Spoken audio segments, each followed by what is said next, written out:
அனைவருக்கும் வணக்கம். என்னோட சேனலை சப்ஸ்கிரைபர் பண்ணிக்கோங்க. அதாவது ஜூன் மாதம் 11ஆம் தேதி கார்த்திகை தீபம் சீரியலில் என்ன நடக்குது அப்படின்னு சொல்லிட்டு பார்க்கலாமாங்க. அங்கே பார்த்தீங்கன்னா சாமியார் வந்திருப்பார். தாலி எடுத்து கொடுக்க சொல்லி சாமுண்டீஸ்வரி சொல்லுவாங்க. உடனே வந்துட்டு மாலையை மாற்றிக்கோங்கன்னு சொல்லுவாங்க. 2 பேரும் மாலையை அவங்கவுங்க கழுத்தில் போட்டுக்குவாங்க. போட்ட அடுத்த செகண்டே வந்துட்டு ஐயா அவங்க சாமியார் வந்து எல்லா மந்திரமும் சொல்லுவார். பயங்கரமான டென்ஷனாக இருப்பாங்க அப்பா அம்மா எல்லாமே. ரேவதி அவங்க எல்லாத்தையும் நோட் பண்ணுவாங்க. ஒருத்தரோட முகத்தில் கூட சந்தோஷம் இல்லை அப்படின்னு சொல்லிட்டு யோசிச்சுட்டு அப்படியே உட்காந்துட்ருப்பாங்க. அப்போ வந்துட்டு இவங்க வந்து தாலி எடுத்து கொடுத்து எல்லாத்தையும் ஆசீர்வாதம் பண்ண சொல்லுவாங்க. யாருமே சரியாகவே ஆசீர்வாதம் பண்ண மாட்டாங்க. அப்போ வந்து சந்திரா சொல்லுவாங்க, அக்கா நீ ஆசீர்வாதம் பண்ணுக்கா, அவங்களாம் யாருமே பண்ண மாட்டாங்க அப்படிங்கிறாங்க. உடனே சாமுண்டீஸ்வரி தாலி ஆசீர்வாதம் பண்ணி கொடுக்குறாங்க. கரெக்டாக தாலி கட்ட சொல்கிறாங்க. அப்போ வந்து ரேவதி எங்கே இந்த பாஸை காணோம், நம்மளை வந்து காப்பாற்றுவாருன்னு பார்த்தா இவர் வரவே இல்லையே அப்படிங்கிறாங்க. உடனே அங்கே வீட்டில் அவங்க அப்பா சகல எல்லாரும் ரோஹிணி எல்லாருமே ஐயையோ எங்கே காணோம், மாப்பிள்ளை வேற காணுமே, என்னாகுமோ ஏதாகுமோ தெரியலையே அப்படின்னு யோசிச்சுட்ருக்குறாங்க. அப்போ ரேவதி நினைக்கிறாங்க மனசில், சேச்சா இது ஒத்து வராது, நம்மளே தடுத்து நிறுத்திடலான்ட்டு தாலி கட்டுற போகிற நேரத்தில் நிறுத்துங்க அப்படின்னு சொல்லிடுறாங்க. ஏன் என்னாச்சு ரேவதி, எதுக்கு இப்போ நிறுத்த சொல்கிற அப்படிங்கிறாங்க. அம்மா நான் உங்ககிட்ட தாலி கட்டுறதுக்கு முன்னாடி ஒரு நிமிஷம் பேசணும் வாங்கம்மா அப்படின்னு சொல்லிட்டு உள்ள ரூம்குள்ளே கூட்டிகிட்டு போகிறாங்க. அங்கே போயிட்டு ஏன் ரேவதி எதுக்காக வந்து நீ இந்த மாதிரி பண்ணிகிட்ருக்கிற அப்படின்னு சொல்கிறாங்க. அம்மா எனக்கு இந்த கல்யாணத்தில் இஷ்டம் இல்லைலாம் நான் சொல்ல மாட்டேன், ஏன்னா நீங்கள் சொல்கிறத தான் நான் இது வரைக்கும் கேட்டுட்ருக்கிறேன். எனக்காக நீங்கள் ஒரு உதவி செய்யுங்க. ஏம்மா அப்பா முகத்துலலாம் சந்தோஷமே இல்லை, இருக்கிறவங்க ஒருத்தர் கூட சந்தோஷமாக இல்லை, தாலி ஆசீர்வாதமும் பண்ணலை. அதனால் தயவு செய்து நாளை காலையில் எப்பவும் போல் கல்யாணம் நடக்கட்டுமா.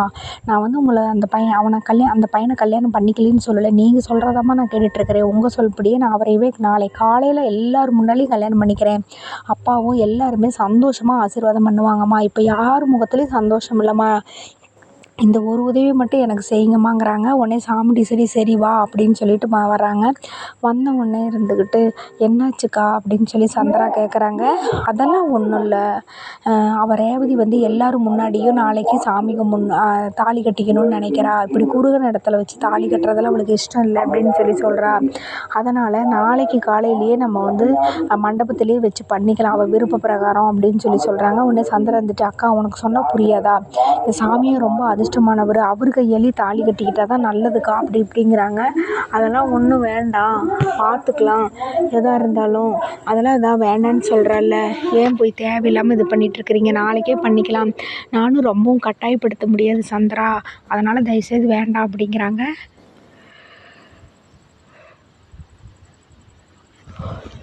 அப்படியா சரி ஓகே அதே மாதிரி பண்ணிக்கலாம் விடுங்க, சரி வேறு வழி கிடையாது, என்ன பண்ணாலும் பண்ணிக்கலாம் விடுங்க அப்படின்னு சொல்லிடுறாங்க. அதுக்கப்புறமா உடனே இருந்துக்கிட்டு கல்யாணத்தை ஒரு வழியாக நிறுத்திட்டான்னு சொல்லிட்டு எல்லாருமே சந்தோஷப்படுறாங்க. அப்போ உடனே சகல இருந்துக்கிட்டு கார்த்திக்கு ஃபோன் பண்ணுறாரு. ஃபோன் பண்ணிவிட்டு அப்பா கல்யாணத்தை ரேவதியே நீ சொன்ன மாதிரி நிறுத்திடுச்சுப்பா அப்படிங்கிறாங்க. எனக்கு தெரியும் அவள் கல்யாணத்தை நிறுத்திடுவான்னு சொல்லி அப்படிங்கிறாங்க. ரொம்ப சந்தோஷம் அப்படின்னு சொல்கிறாங்க. அதுக்கப்புறமா உடனே ரோஹிணி வந்து உள்ளே போகிறாங்க. ரேவதி கிட்ட நீ எம்டி சாரை கல்யாணம் பண்ணுறதுக்காக தானே இந்த கல்யாணத்தை வேண்டானே, அக்கா அதெல்லாம் ஒரு பக்கம் இருக்கட்டும், அப்படிலாம் இல்லை, நாளைக்கு எல்லோரும் முன்னாடி பண்ணிக்கலாங்கிறதுக்காக தான் நான் அந்த மாதிரி சொன்னேன், வேறு ஒன்றும் இல்லை அப்படின்னு ரேவதி சமாளிக்கிறாங்க.